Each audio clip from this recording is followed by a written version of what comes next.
Today's last presenter is Dr. Hannah Lim.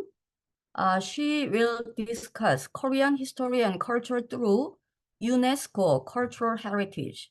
She currently resides in Honolulu, Hawaii, where she is an upper school history teacher at Iolani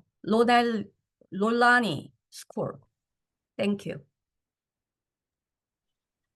Good afternoon. Thank you for that introduction. And thank you, educators, for participating in this seminar. I know this is the last session of a long day for you, but I so appreciate your eagerness to incorporate Korean history content in your own teaching. Let me share my screen. Okay.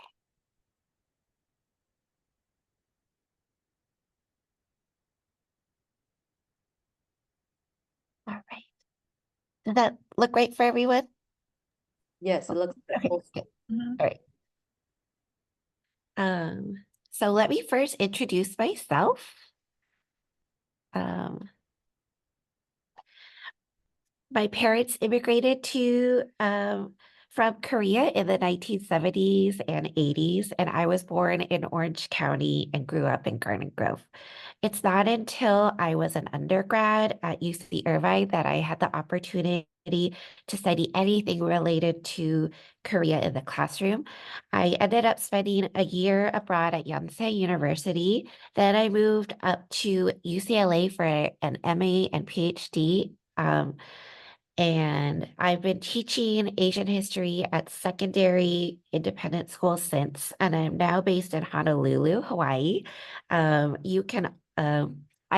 teach at Iolani, and I also lecture at a community college here called Honolulu Community College. You can also hear that I'm really congested today, so sorry about that. Okay, let's move on. So the objectives for this lecture is for you to get a general overview of South Korea's long history by way of traveling through the many UNESCO World Heritage Sites throughout South Korea. Hopefully, if you haven't already by now, you'll get a good introduction to Korea's geography as well. So here is a general overview about the UNESCO heritage sites around the world. They are cultural, natural, and mixed properties that have a, quote, universal value to humanity to be protected for future generations around the world. There are currently 1,157 total, spread out across 167 countries.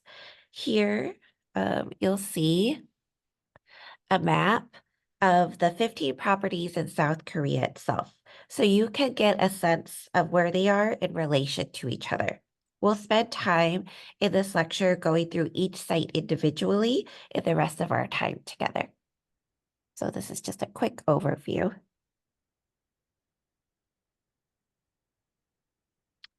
So welcome to our first site. I'll introduce the layout of these slides briefly. At the top right here, you'll see there is a name of the heritage site itself with the date of inscription in parentheses. To the left is a map with the site locations highlighted. And then on the right are some general overview bullet points. I'll follow each of these site overview slides with more descriptions of the site itself. And also a quick connection to Korean history and culture. Our first property is the Gochang, Hwasun, and Ganghwa dolmen sites, which are large stone slab megaliths constructed as burial chambers of deceased worthies from the first millennia BCE.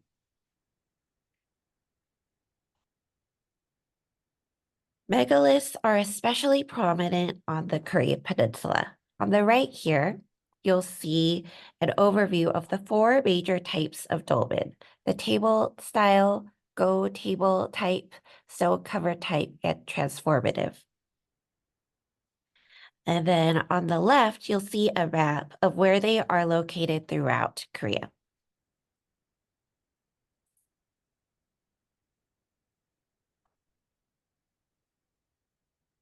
Oh, yes, you could definitely use these PowerPoint slides if you find them helpful. Thank you. All right. So here are a series of illustrations on how we believe prehistoric people constructed these megaliths, just to get a sense of the scale and steps of the process for you.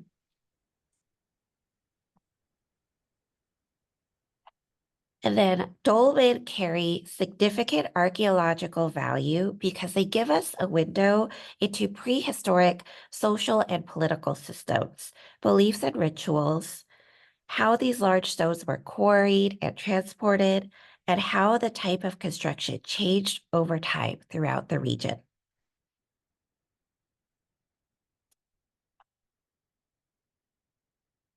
So the Kochang site to the southwest is the largest and most diversified group of the three.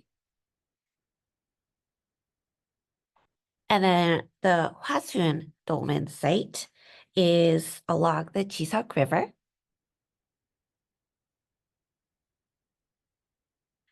And then the museum located at the Ganghwa site offers a diorama of the megalith construction.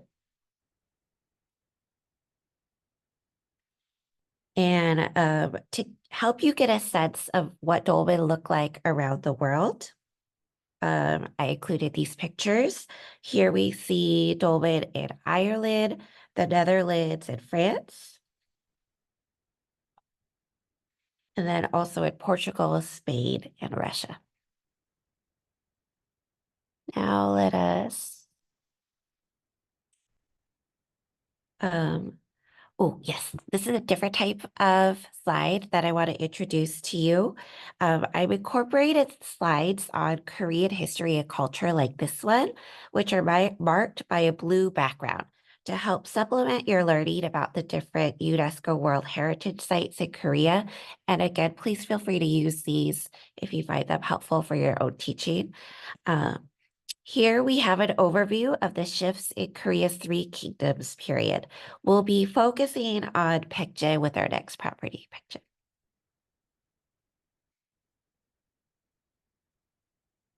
So the Baekje Kingdom was located in the mountainous Midwestern region and is known as a crossroads of ancient kingdoms in Korea, China, and particularly with the Japanese archipelago.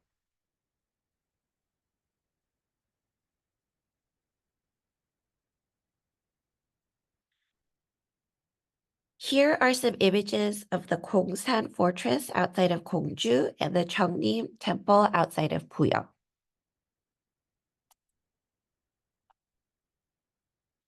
And then here we see royal tombs at Songsanri, which includes the tomb of King Muryang.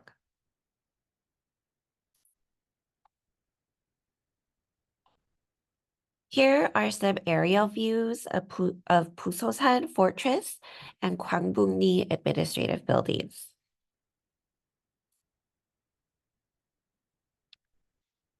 And then I want to direct your attention to Mideksa on the right, on the top right, which was the largest Buddhist temple of Baekje. And then if you can, I highly recommend attending a cultural festival like the Baekje Festival in the fall. When I lived in Korea, one of my favorite things to do was to travel the country to attend festivals to see how Korean people stay rooted in their cultural practices and keep their history alive. All right, next, we are visiting the many Gyeongju historic areas. So Gyeongju was the capital of Shilla. Let's first spend some time on the Shilla Kingdom itself. They were the longest lasting of the three kingdoms, expanding territory with the help of Tang China to defeat their neighbors, then ousting Tang itself. Here on the left, you see a picture of a beautiful Shilla crown.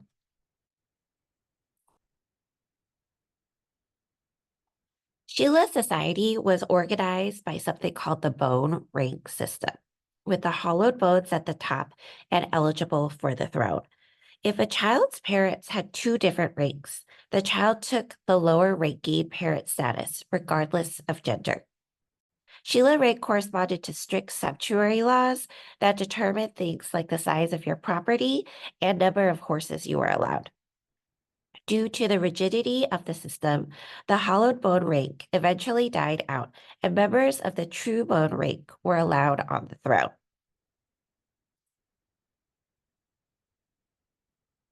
The Hwamek Council of Nobles represented aristocrats' interests and relied on unanimous votes. The Hwamek Council declared war and approved Buddhism as the state religion.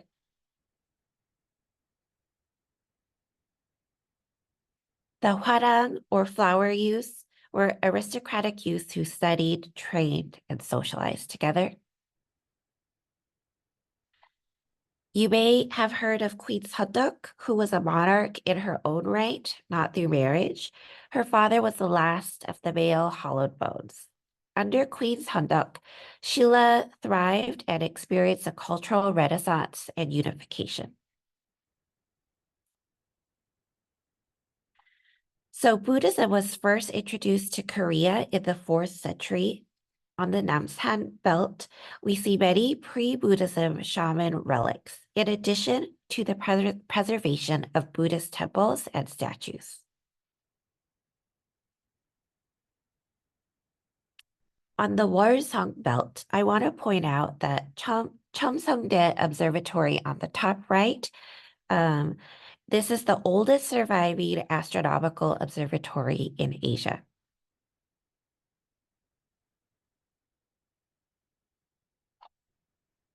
On the Tumuli Park belt, we could see the barrows or burial mounds for Shilla royalty. I also tried to give you a sense of the scale of these mounds, like how large they are with these pictures.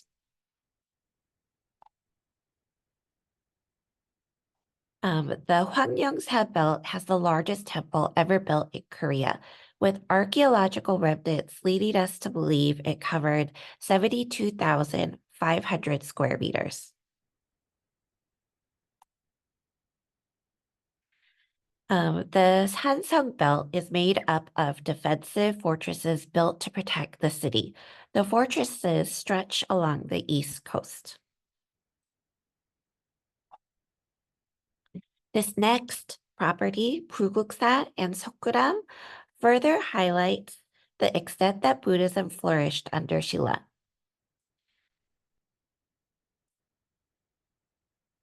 So this grotto is the grotto is a very popular destination for visitors to Korea. Near the seated Buddha, you can view the sunrise over the sea.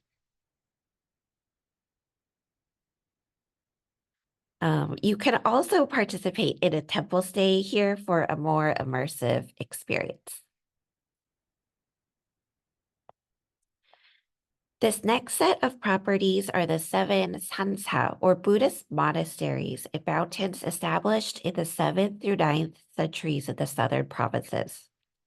They are characterized by an open courtyard or madang, flanked by 7 buildings: Buddha Hall, a pavilion, lecture hall, and dormitory.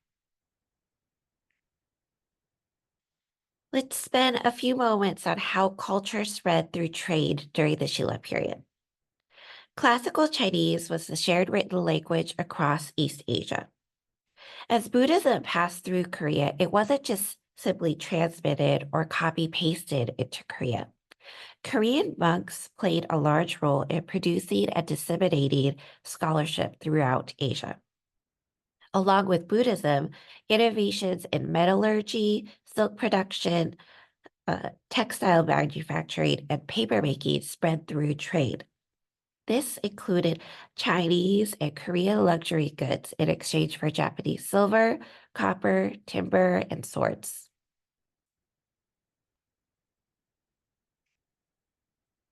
In terms of everyday life, You can think of the role of Buddhism for aristocrats and commoners in Chile to the Catholic Church in medieval England. Aristocrats donated lands, goods, and slaves to temples, which had tax-exempt status. Commoners could hope for a better life in future reincarnations. The Koryo Tripitaka is a treasured example of woodblock printing, which was the entirety of the Korean Buddhist canon at the time of its printing. We'll talk more about this one soon. On the top left here, we can see images marking Buddha's birthday in 2023 in front of Gwanghwamun Square to see how active Buddhism remains in Korean society to this day. I hope this helps you get a sense of how Koreans contributed actively to the development of Buddhism in Asia. So here are some images of the sites themselves. So Tongdosa is one of the three jewels temples and represents the Buddha. The main hall here opens out to a stupa, which is believed to contain relics of the Buddha. Pusoksa on the right, known as the Temple of the Floating Stone, is located on a steep mountain with 9 sets of stairs linking the 9 stone walls, representing the 9 staircases one must travel to reach nirvana.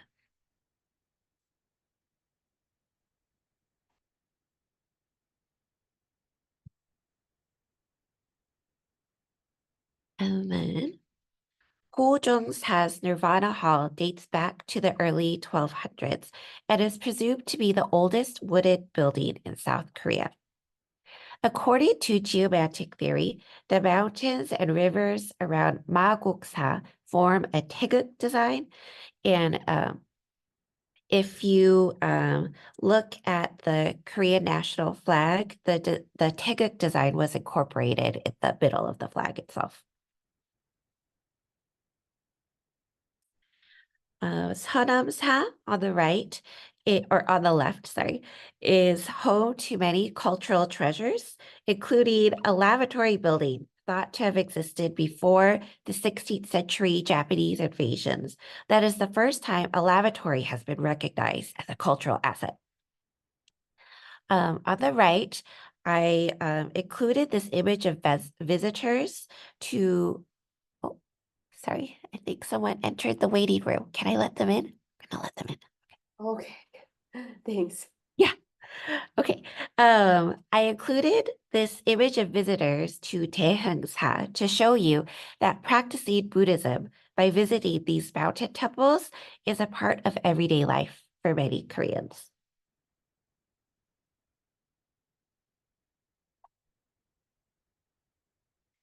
So the Tripitaka Koreana woodblocks I mentioned earlier are housed at this next property, Haeinsa. The temple was first built in 802, has been renovated many times, and was rebuilt after a fire in 1818. It was also the site of conflict during the Korean War. The woodblocks have been housed here since 1398 and include travelogues, dictionaries, and biographies.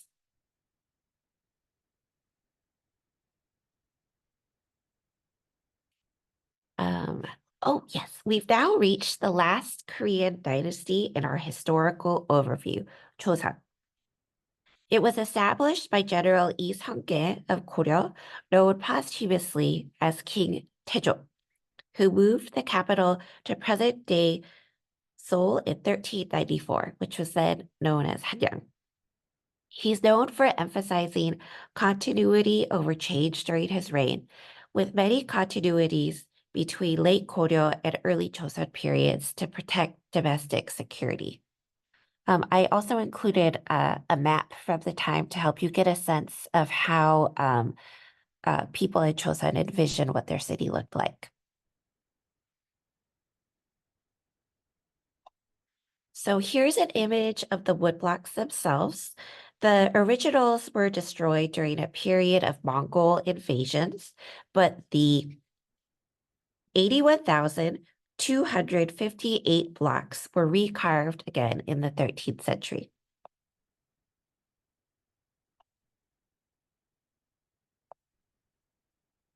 All right, so this is a map of the capital city, Seoul.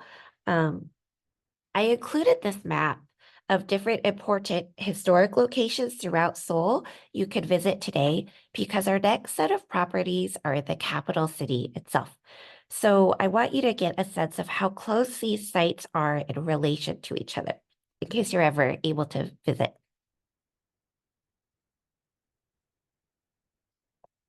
Shortly after King Haejo moved the capital, construction began on the Chongmyo State Shrine for Confucian memorial services for deceased kings and queens. Memorial rites continue here to this day. When it was constructed, it was thought to be one of the longest buildings in Asia. Here is an overview of the different buildings and their purposes. I want to highlight here the Gongmindang, Shrine to Koryo, the Shrine to Koryo's King Gongmin. It was meant to further legitimize the Joseon dynasty's connections to its predecessor. Right next door to the prior location is Changdeokgung. It's located north of the shrine I just talked about. It was originally built as a secondary palace. It was destroyed during the Imjin invasions, but became the primary royal residence after it was rebuilt in 1610. It's known for blending into the natural topography with a beautiful set of gardens. I included these pictures here to help you get a sense of how this palace is situated in the heart of the bustling Seoul and how quickly you can be transported to a tranquil evening by visiting the gardens at night. I hope this lecture helps you see all the easily accessible history throughout Korea if you're ever able to visit again, or ever able to visit.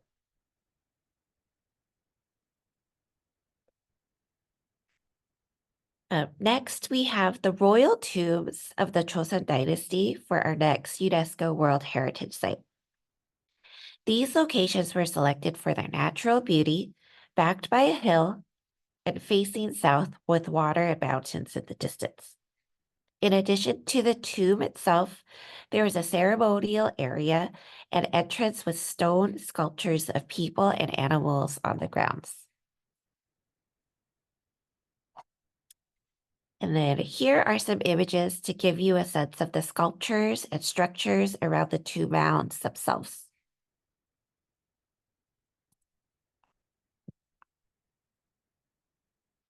Now we're moving from the capital to the countryside, specifically the southeast. We'll learn more about the lives of people beyond the royal court of Joseon with these next set of properties.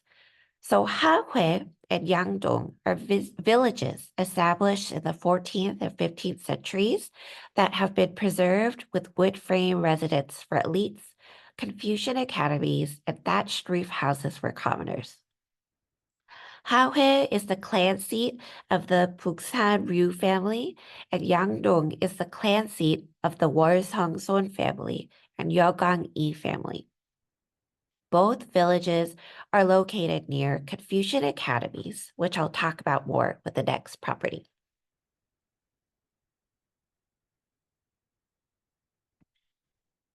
Here are some images to give you a sense of the exterior and interior of the buildings in these villages. Hahue itself is home to a particular form of mass dance performance with shamanistic origins, where each mask has a unique set of design characteristics for the specific stock character they represent. The characters include a Buddhist monk, a young woman, an aristocrat, and a servant, and an old woman. These plays also offered an opportunity to mock the Yangban aristocracy through satire. I hope you have the chance to see one of these lively performances in person.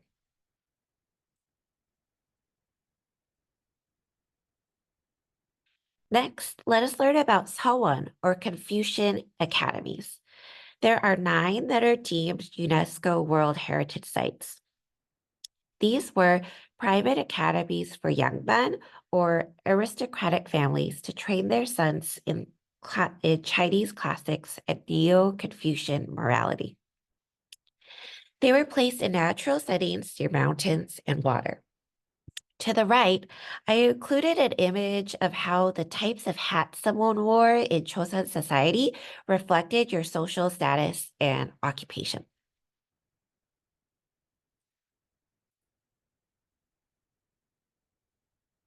These images at the bottom are from a 2021 Confucian Memorial Service at Musong Sewon, where historian Lee Pei-yong was the first woman to preside over a spring ceremony there. Hallmarks of Neo-Confucianism are that lineage from the father became more important by the mid-Joseon period. As a result, women's roles became more dependent on their status as mothers of sons. After the establishment of the Manchu Qing in China, Joseon positioned themselves as the last bastion of civilization and promoted Neo-Confucianism to demonstrate their superiority.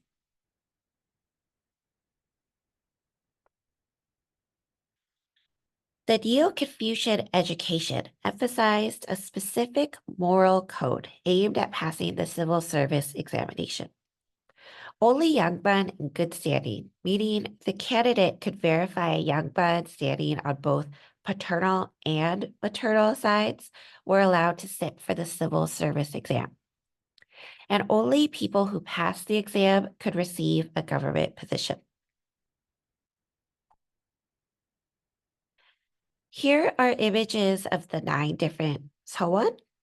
They're in 소수, 남계, 옥산, 도산, 피람, 도동, 평산, 무성, and 도남. They're located throughout central and southern parts of Korea.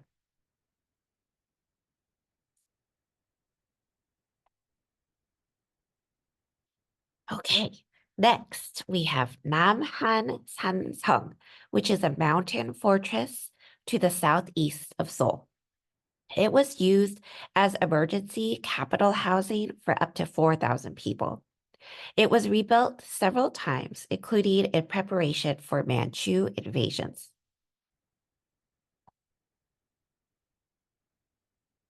I've mentioned foreign invasions several times throughout this lecture so far, so here is a slide to give you a sense of the major ones that affected Korea over the centuries.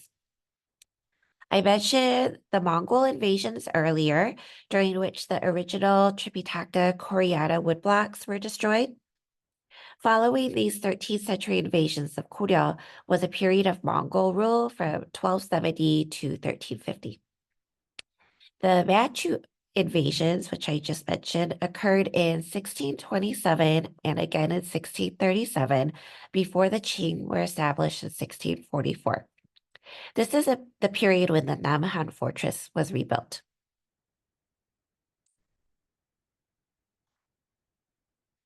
To help us understand the historical significance of the fortress further, we are going to learn more about Lady Haegyang. She was married to the crown prince and wrote 4 separate autobiographies throughout her lifetime. She lived through a great tragedy of her husband being sentenced to die by his own father, King Yongjo, when he was 27. He's known to have mental instability, unpredictable behavior, and out of concern for his ability to harm the court with his increasingly erratic behavior, he needed punishment. But if he was punished as a criminal, his own son, the family's only male heir, would also be punished. So King Yongjo ordered his son, Sado, to climb into a rice chest that was then locked. He likely died of dehydration within the week. So this is the only known incident of royal filicide in Joseon history. And in her accounts, of Lady Haegyong. This is depicted as a tragedy beyond human understanding. This also put the succession to her own son into a delicate balance. So the fortress was rebuilt under the orders of Lady Haegyong's son, who became King Chongjo, by Chong Yak-yong. He was a scholar considered one of the greatest thinkers of his time and considered the world through utilitarian Confucianism. In the face of growing social problems, he adopted a pragmatic approach to Confucianism more than a metaphysical emphasis. He was particularly interested in science and engineering. And then here's an image from his own journals.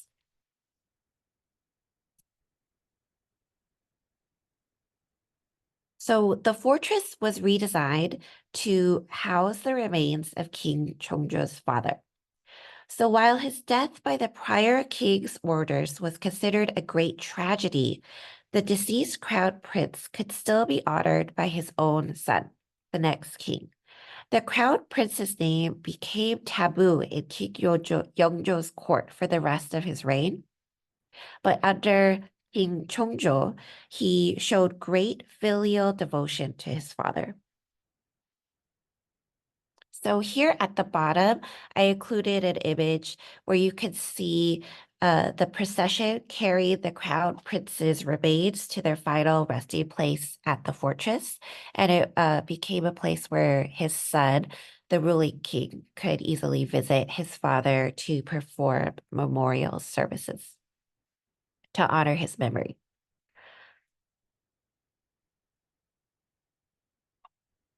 All right, how are we doing? We're almost done. We're nearing the end of our tour of UNESCO World Heritage Sites with 2 natural sites. First, we have the Jeju volcanic island and its lava tubes. The common Odum lava tubes, pictured on the bottom right, formed between 100 to 300,000 years ago. The Seongsan Ilchulbong, pictured on the top right, was formed by volcanic activity about 5,000 years ago and looks like an ancient fortress with a bowl-like crater. At Mount Halla, sorry, I couldn't get a picture of it in this slide, archaeological remains suggest people lived on Jeju Island since the Paleolithic period.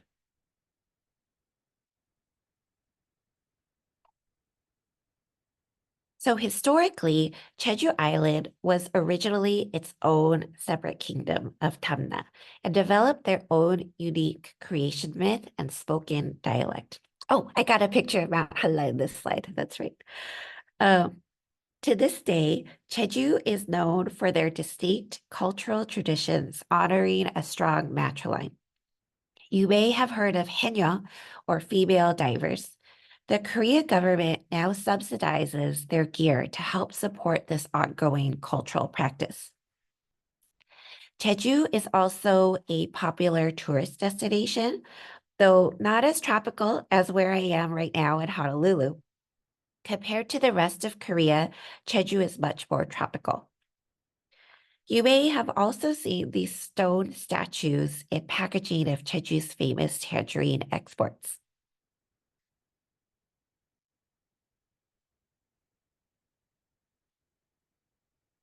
You may have also come across Jeju in pop culture. Lisa C's 2019 The Island of Sea Women takes place on Jeju.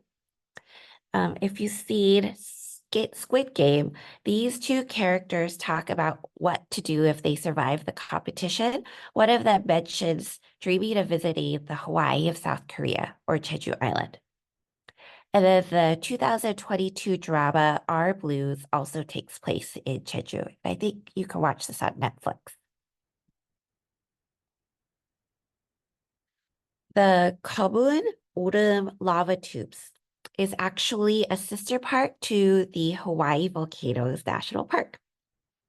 This lava tube system stretches for many kilometers and includes 10 caves.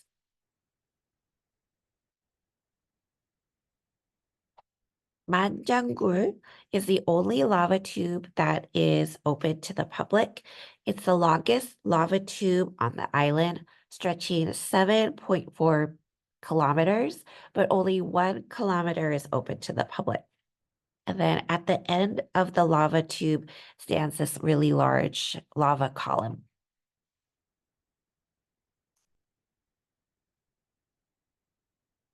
All right, we made it to the last UNESCO World Heritage Site.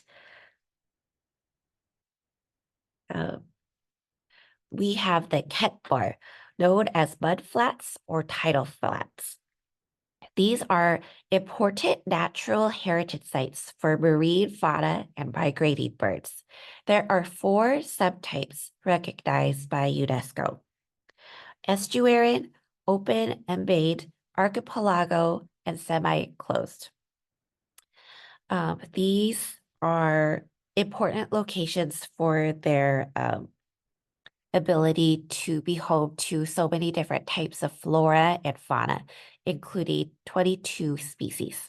47 are endemic and 5 endangered marine invertebrate species, with 118 migratory bird species.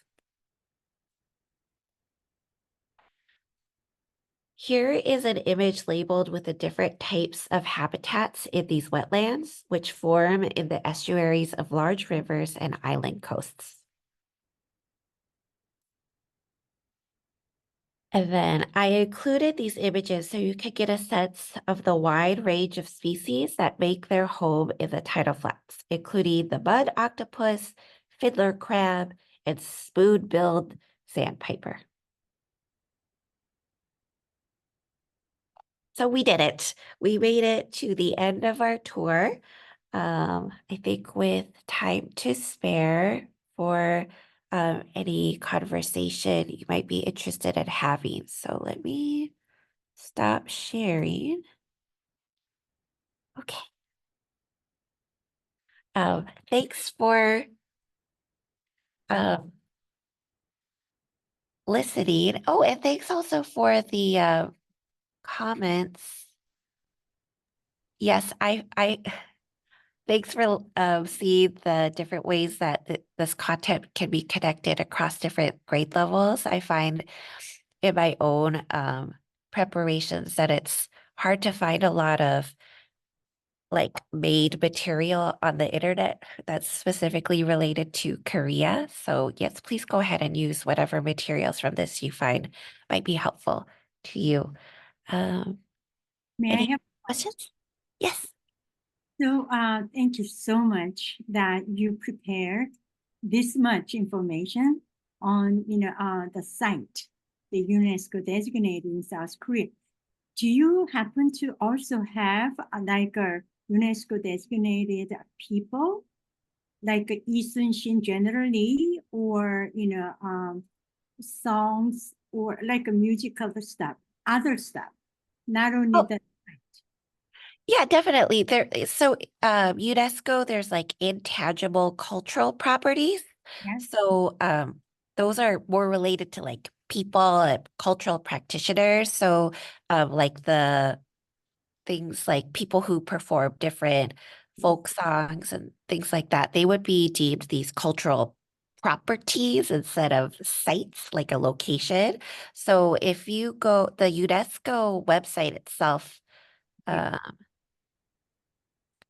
the UNESCO website itself has a like a really extensive list with lots of information about each like person or property.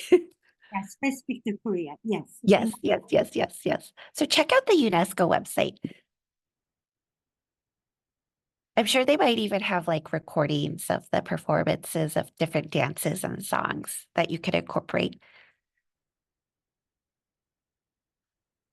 Let's see. Is it expensive to visit these places?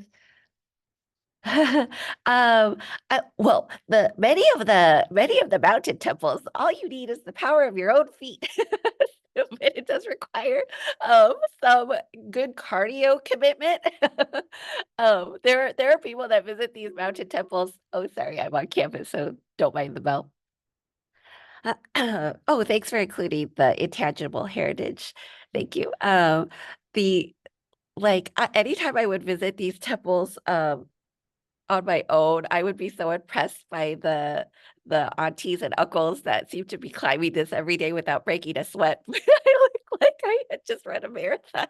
But it's really worth it if you can visit. There's generally a no or very minimal admission site, but there are no elevators, so you would have to be committed. You know, I have a question and suggestion. The president, Kim, the son Kim, Yeah. that, you know, after this conference annually, you've been doing, you know, so great job. Maybe, you know, you can organize, you know, trip for the history, social science teachers and teacher educators, including myself, to visit this UNESCO designated site. That's great idea. That's great. Okay. Thank you. So about Korea's religious identities. I don't know if your prior presenters discussed this, but you can think of yes, Buddhism is still very prominent for many people. It's actually in Korean society, it's maybe not necessarily as like strictly divided. As maybe it is more in the United States, where you could practice like shamanism and Buddhism and Christianity at different points of your life for different like life celebrations, while still all being the same person, if that makes any sense. I have a question for you. Was there anything that really jumped out for you of material that you think could be helpful to use in your own teaching?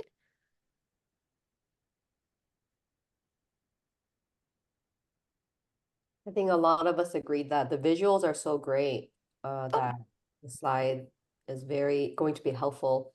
Sometimes with these topics that relate to like the sites or, you know, what it looks like, getting good pictures sometimes is hard. And even though there's a lot out there, to just kind of have it organized for our students takes a lot of time. So thank you. My great pleasure. Oh, yes, I love Canva. So easy. I'm very glad that I have institutional access.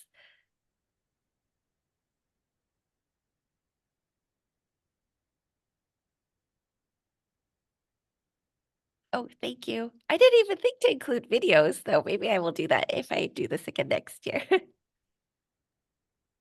have a question. Maybe it's like two questions. I don't know if you already addressed it, but how did you end up doing lectures on UNESCO sites? And my second question is, like, do you have experience taking students like on a field trip to these places? Because I feel like it could be kind of daunting, but Great question. I was invited. I'm not sure through who exactly, but I did my PhD at UCLA, and so one of my friends is, I think you may have heard from her earlier in the day, Jennifer Jung Kim. Um, oh, good. She connected me to this lecture series and invited me to share with you about this. And then I myself haven't literally gone through all of these sites on a field trip with students, but I would absolutely love to, or even with educators. Like when I participate in professional development as a participant myself, it's so much more exciting if you could like go to the actual places. But I think a wonderful thing about being rooted, I think most of you are in Southern California, rooted in Southern California, is that you have so many options of places where you could visit theoretically. Yeah, Korean government has been inviting the teachers like you who are affiliated both K through 12 and university to take you to this site, and then also, you know, training you teach more. in the USA.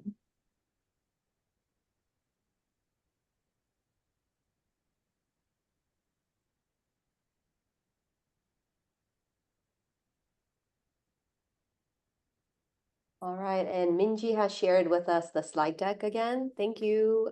Looks like there are no more questions. And like we mentioned earlier, if any questions arise after the seminar, feel free to email me or Ms. Sung Kim, and then we'll do our best to relay that to our speakers. Well, I'm so impressed that you were all able to do this marathon of all day learning about Korea. I really hope that you'll be able to integrate this content into your own teaching, because I really wish that I had this exposure when I was a younger student. So thank you so much for your enthusiasm.